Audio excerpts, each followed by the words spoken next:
सुकुमार मुनि की कथा। जब अतिबल कौशाम्बी के राजा थे, तभी की बात है। यहाँ एक सोम शर्मा पुरोहित रहता था। इसकी स्त्री का नाम काश्यपी था। इसके अग्निभूत और वायुभूत नामक दो लड़के हुए। माँ बाप के अधिक लाडले होने के कारण ये कुछ अधिक पढ़ नहीं सके। और सच है, पुण्य के बिना किसी को विद्या आती भी नहीं।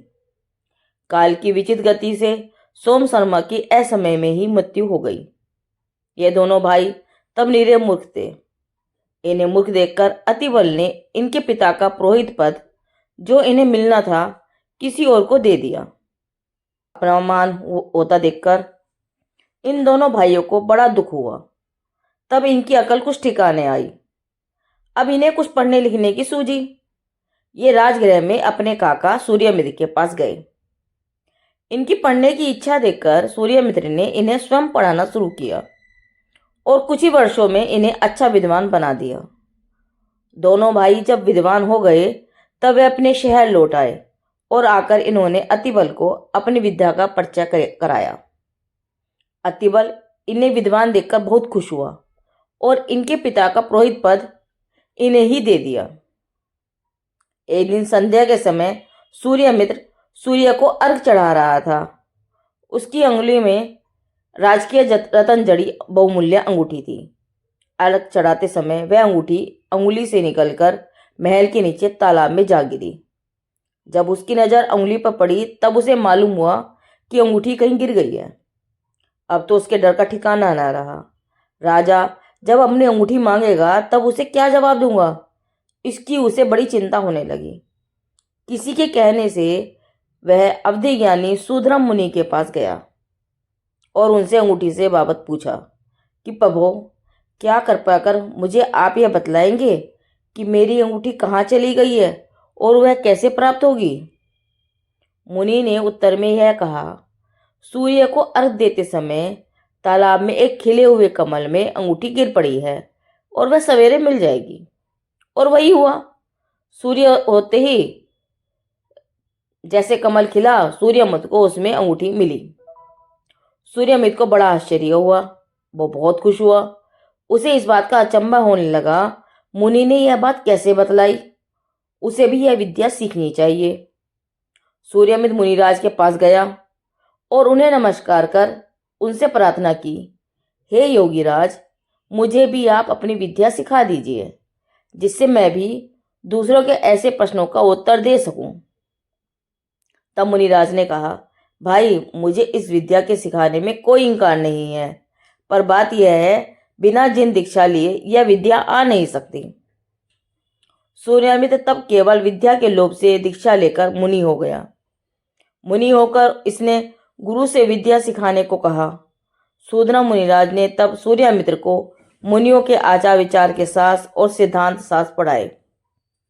सूर्यमित्र गुरु के उपदेश रूपी दिए के द्वारा अपने हृदय के अंधकार को नष्ट कर जैन धर्म का अच्छा विद्वान हो गया। जब सूर्यमित्र मुनि अपने मुनि धर्म में खूब कुशल हो गए, तब वे गुरु की आज्ञा लेकर अकेले ही विहार करने लगे। एक बार वे विहार करते हुए कौशाम्बी में आए। अग्निभूति ने इन्हें भक्तिपूर्वक दान दिया और अपने छोटे भाई वायुभूति से आग्रह किया कि वह मुनि की वंदना करे, जिससे उसे जैन धर्म से कुछ प्रेम हो। वायुभूति जैन धर्म से सदा विरुद्ध रहता था, पर अग्निभूति के इस आग्रह का परिणाम उल्टा हुआ। वायुभूति ने खिसियाकर मुनि की अधिक निंदा की और उन्हें बुरा भला कहा। अग्निभूति को अपने भाई की दुर्बुद्धि पर बड़ा दुख हुआ। जब मुनिराज आहार कर वन में चले गए, तब अग्निभूति भी उनके साथ साथ चला गया और वहां धर्मोपदेश सुनकर वैराग्य हो जाने से दीक्षा लेकर वह भी तपस्वी हो गया। अग्निभूति के मुनि हो जाने की बात जब उसकी स्त्री सोमदत्ता को ज्ञात हुई, तो उसे अत्यंत दुख हुआ। उसने वायुभूति से जाकर कहा, देखा तुमने, मुनि को वंदना न करके उनकी बुराई की, उससे दुखी होकर तुम्हारे भाई भी मुनि हो गए। यदि वे अब तक मुनि न हुए हों, तो चलो उन्हें हम समझा लावें। वायुभूति ने गुस्सा करते हुए कहा, तुम्हें गरज हो तो तुम उस बदमाश नंगे के पास जाओ, यह कहकर वायुभूति अपनी भोजी को एक लात मारकर चलता बना। सोमदत्ता को उसके मर्मभेदी वचनों को सुनकर बड़ा दुख हुआ। अबला होने से उस समय वह कुछ नहीं कर सकी। तब उसने निदान किया कि पापी, तूने जो इस समय मेरा मर्म भेदा है और मुझे लातों से ठुकराया है, इसका बदला स्त्री होने से मैं इस समय न ले सकी, पर याद रख, इस जन्म में नहीं तो दूसरे जन्म में ही सही, पर बदला अवश्य लूंगी। और इसी पांव को जिससे तूने मुझे लात मारी है उसको खाऊंगी, तभी मुझे संतोष होगा। इधर मुनि की निंदा के फलस्वरूप वायुभूति को 7 दिनों बाद ही भयंकर कोढ़ हो गया। उसकी असहनीय पीड़ा से मरकर वह उसी नगर में गधी पर्याय में उत्पन्न हुई। वह गधी भूख और प्यास आदि बहुत दुख भोग कर वहां से मरकर शूकरी हुई। वहां भी बहुत दुख सहन किए और मरकर क्रूर मुख वाली कुत्ती हुई। वहां भी बहुत सहन करके चांडाल के यहाँ जन्म लेकर अंधी और दुर्गयुक्त चंडालनी हुई। विहार करते करते सूर्यमित्र और अग्निभूति मुनिराज चंपापुरी में आए। अग्निभूति मुनिराज आहार के लिए गांव में आ रहे थे।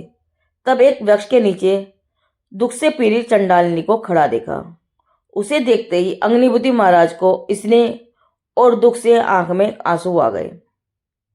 इस कारण मुनिराज आहार के विकल्प का परित्याग करके वापस वन में चले गए। उन्होंने गुरु महाराज को नमस्कार करके पूछा, हे प्रभु, रास्ते में चंडाली को देखने से मुझे शोक और आंसू क्यों आए? सूर्यमित्र महाराज ने कहा, वह चंडालिनी तुम्हारे छोटे भाई वायुभूति का जीव है। मुनि की निंदा करने से उसकी यह दुर्गति हुई है। पूजन के स्नेह से तुझे शोक और आंसू आए हैं। चंडालिनी की आज ही मृत्यु होने वाली है। इस कारण उसे युक्तिपूर्ण वचनों से उसे समझाकर उसके कल्याण के लिए व्रत पूर्वक संन्यास धारण कराओ। अग्निभूति मुनिराज के चंडालिनी के पास जाकर कहा, बेटी, तू देव गुरु धर्म की निंदा करने के फलस्वरूप ऐसे तीव्र दुख भोग रही है। अब धर्म की शरण लेकर 5 पापों के त्याग पूर्वक आहार का त्याग कर दे। आज ही तेरी मृत्यु होने वाली है, इसीलिए इस कार्य में विलंब मत कर। मुनिराज के मधुर संबोधन सुनकर चंडालिनी ने उसी समय व्रत धारण किए और आहार का परित्याग करके समाधि पूर्वक प्राण त्याग करके सोम शर्मा ब्राह्मण के यहाँ नागश्री नाम की पुत्री हुई। नागश्री ने 5 अनुव्रत लिए थे और अपना पूर्व का हाल सुनकर वैराग्य हुआ। वह दीक्षा लेकर अरिजिका हो गई और अंत में शरीर छोड़कर तपस्या के फल से अच्युत स्वर्ग में देव हुई। सूर्यमित्र और अग्निभूति मुनिराज अग्नि मंदिर पर्वत पर पहुंचे और घातीय कर्मों का नाश कर उन्होंने केवल ज्ञान प्राप्त किया और अंत में बाकी के कर्मों का भी नाश कर परम सुख में अक्षानंत मोक्ष लाभ प्राप्त किया। अवंती देश के प्रसिद्ध उज्जैन शहर में एक इंद्र सेठ है। वह बड़ा धर्मात्मा और जिन भगवान का सच्चा भक्त है। उसकी स्त्री का नाम गुणवती है। सोम शर्मा का जीव जो अच्युत स्वर्ग में देव हुआ था, वह वहां अपनी आयु पूरी कर इस गुणवती सेठानी के सुरेंद्र दत्त नाम का गुणी पुत्र हुआ। सुरेंद्र दत्त का ब्याह उज्जैन में ही रहने वाले सुबह सेठ की लड़की यशोभद्रा के साथ हुआ था। एक दिन यशोभद्रा ने एक अवधि ज्ञानी मुनिराज से पूछा, क्यों योगीराज, क्या मेरी आशा इस जन्म में सफल होगी? मुनिराज ने यशोभद्रा का अभिप्राय जानकर कहा, हाँ होगी और अवश्य होगी। तेरा होने वाला पुत्र भव्य है और मोक्ष में जाने वाला होगा। बस साथ ही एक चिंता यह भी होगी कि तेरे स्वामी पुत्र का मुख देखकर ही जिन दीक्षा ग्रहण कर जाएंगे, जो दीक्षा सर्व मोक्ष का सुख देने वाली है। एक बात और भी है कि तेरा पुत्र भी जब कभी किसी जैन मुनि को देखेगा, उसी समय उस विषय भोगों को छोड़ छाड़कर योगी बन जाएगा। कुछ महीनों बाद नागश्री के जीव ने, जो अच्युत स्वर्ग में देव हुआ था, अपनी आयु पूरी करने के बाद यशोभद्रा के यहाँ जन्म लिया। उसका नाम सुकुमार रखा गया। उधर सुरेंद्र पुत्र के पवित्र दर्शन कर और उसे अपने श्वेत पद का तिलक कर मुनि हो गया। जब सुकुमार बड़ा हुआ तब उसकी माँ को यह चिंता हुई कि कहीं यह भी किसी मुनि को देखकर मुनि न हो जाए। इसके लिए यशोभद्रा ने अच्छे घराने की कोई 32 सुंदर कन्याओं के साथ उसका विवाह कर दिया। सबके रहने के लिए एक बड़ा भारी महल बनवा दिया और उसमें सब प्रकार की विषय भोगों की एक से एक उत्तम वस्तु इकट्ठी करवा दी, जिससे कि सुकुमार सदा विषय भोगों में फंसा रहे। पुत्र के मोह से उसने अपने घर में जैन मुनियों का आना जाना बंद करवा दिया। एक दिन किसी बाहर के सौदागर ने आकर राजा पदोतन को एक बहुमूल्य रत्न कंबल दिखाया। उसकी कीमत बहुत अधिक होने से राजा ने उसे नहीं लिया। रतन कंबल की बात यशोभद्रा सेठानी को मालूम हुई। उसने उस सौदागर को बुलवाकर उससे वह कंबल सुकुमार के लिए मोल ले लिया, परंतु रत्नों की जड़ाई के कारण वह कंबल अत्यंत ही कठोर था। सुकुमार ने उसे पसंद नहीं किया। तब यशोभद्रा ने उसके टुकड़े करवाकर अपने बहुओं के लिए उसकी जूती बनवा दी। एक दिन सुकुमार की प्रिया जूतियां खोलकर पांव धो रही थी। इतने में एक चील मांस के लोभ से एक जूती को उठा ले उड़ी। उसकी चोंच से छुटकर वह जूती एक वेश्या के मकान की छत पर गिरी। जूतों को देखकर वेश्या को बड़ा आश्चर्य हुआ। वह उसे राजघराने की समझकर राजा के पास ले गई। राजा भी उसे देखकर दंग रह गए। इतनी कीमती जूतियां किसके यहाँ पहनी जाती है? मेरे शहर में इतना भारी धनी कौन है? इसका अवश्य पता लगाना चाहिए। राजा ने जब इसकी खोज की तो उन्हें सुकुमार सेठ का समाचार मिला कि इनके पास बहुत धन है और वह जूती इनकी स्त्री की है। राजा को सुकुमार को देखने में बड़ी उत्कंठा हुई। वे एक दिन सुकुमार से मिलने आए। राजा को अपने घर आया देख सुकुमार की मां यशोभद्रा को बड़ी खुशी हुई। उसने राजा को खूब आदर सत्कार किया। राजा ने प्रेमवश हो सुकुमार को भी अपने पास सिंहासन पर बिठा लिया। यशोभद्रा ने उन दोनों की एक साथ आरती उतारी। दिए तथा हार की ज्योति से मिलकर बढ़े हुए तेज को सुकुमार की आंखें सहन न कर सकी। उनमें पानी आ गया। इसका कारण पूछने पर यशोभद्रा ने राजा से कहा, महाराज, इसने रतनमयी दिए को छोड़कर ऐसे दिए को नहीं देखा, इसलिए इसकी आंखों में पानी आ गया है। यशोभद्रा जब दोनों को भोजन कराने बैठी तब सुकुमार अपनी थाली में परोसे हुए एक एक चावल को बीन बीन कर खाने लगा। देखकर राजा को बड़ा आश्चर्य हुआ। उसने यशोभद्रा से इसका भी कारण पूछा। यशोभद्रा ने कहा, राजराजेश्वर, इसे जो चावल खाने को दिए जाते हैं वे खिले हुए कमलों में रखकर सुगंधित किए होते हैं, पर आज वे चावल थोड़े से होने से मैंने उन्हें दूसरे चावलों के साथ मिलाकर बना दिया। इससे ही यह एक एक चावल चुनकर खा रहा है। राजा बहुत ही खुश हुआ। उन्हें सुकुमार की बहुत ही प्रशंसा की। सेठानी जी, आपके कुंवर साहब का नाम अवंती सुकुमार नाम रखकर इन्हें सारे देश का सुकुमार बनाता हूँ। मेरा विश्वास है कि देश भर में इस सुंदरता का, इस सुकुमारता का यही आदर्श है। इसके बाद राजा सुकुमार को संग लिए महल के पीछे जल कीड़ा करने बावड़ी पर गए। खेलते समय राजा की उंगली से अंगूठी निकलकर कीड़ा सरोवर में गिर गई। राजा उसे ढूंढने लगे। वे जल के भीतर देखते हैं तो उनमें हजारों बड़े बड़े सुंदर और कीमती भूषण देखने को मिले। उन्हें देखकर राजा की अकल चकरा गई। वे सुकुमार की अनंत वैभव को देखकर बड़े चकित हुए। वे सोच रहे कि यह सब पुण्य की लीला है और शर्मिंदा होकर महल लौट आए।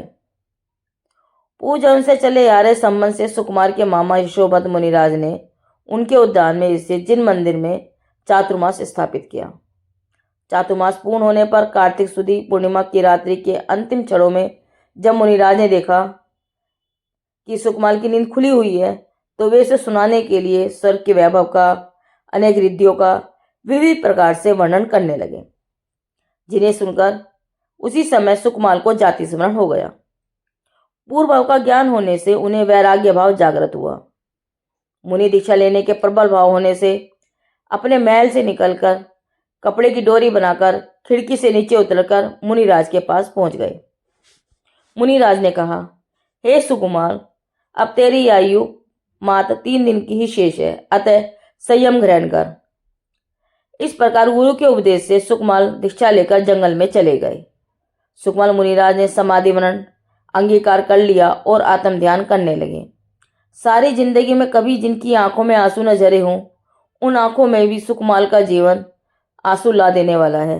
जिसने यह नहीं जाना कि घर बार क्या है, वह अब अकेला भयंकर जंगल में जा बसा। जिसने सपन में भी कभी दुख नहीं देखा, वही अब दुखों का पहाड़ अपने सिर पर उठा लेने को तैयार हो गया। सुकुमार दिशा लेकर वन की ओर चला। कंकरीली जमीन पर चलने से उसके फूलों से कोमल पांवों में कंकर पत्थरों के गड़ने से घाव हो गए। उनसे खून की धारा बह चली। पांवों से खून बहता जाता है और सुकुमार मुनि चले जा रहे हैं। चलकर वह एक पहाड़ी की गुफा में पहुंचे। वहां वे ध्यान लगाकर 12 भावनाओं का चिंतन करने लगे। उन्हें प्रयोगवन संन्यास एक पांव से खड़े रहने का ले लिया। दूसरी तरफ वायुभूति के बड़े भाई अग्निभूति मुनि हो गए थे। तब इनकी स्त्री जो निदान बन से मरकर अनेक कुयोनियों में भटकी, अंत में वायुभूति तो यह सुकुमार हुए और उनकी भोजी सियारनी हुई। वह सियारनी अपने पिल्लों को साथ लिए उस खून को चाटती चाटती वहीं आ गई जहां सुकुमार मुनि ध्यान में मगन हो रहे थे। सुकुमार को देखते ही पूजन के संस्कार से सियारनी को अत्यंत क्रोध आया। वह उनकी ओर घूरती हुई उनके बिल्कुल नजदीक आ गई।